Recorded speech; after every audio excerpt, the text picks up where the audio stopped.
Another application that we talked about with probability was making predictions. So say you asked your entire class what their favorite flavor of ice cream was, and out of 25 students, let's say that 16 of them chose chocolate.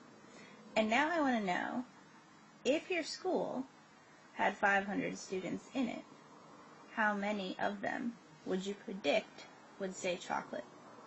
And so let's go back to how we set up this proportion. And remember, a proportion is comparing two different ratios, and in this case, two different fractions. We're saying that 16 out of 25 is going to be equal to some number out of 500. And let's go back to how we set up that proportion before we solve it. So our initial proportion, we said that we polled 25 people. There were 25 people in the class. So that's our total number. And out of the 25, 16 of them had said chocolate. And so this was our total number of students.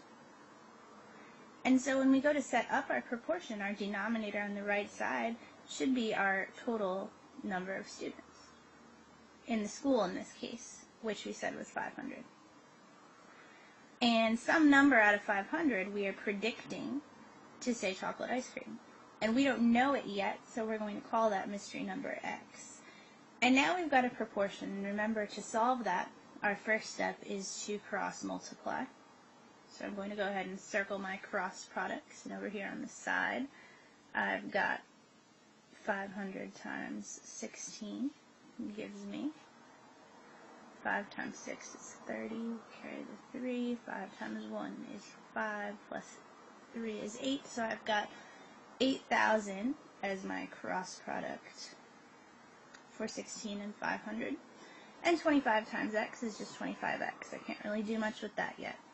So I've got 8,000 is equal to, we're bringing our equal sign down, is equal to 25x.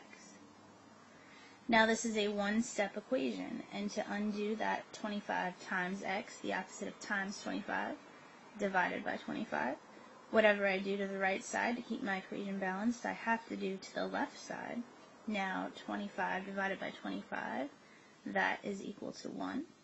And so I've got 1x, and 1 times x is just x. And 8,000 divided by 25, got 3. 5 left over, bring down the 0. And that will be minus 50 with 0 left over.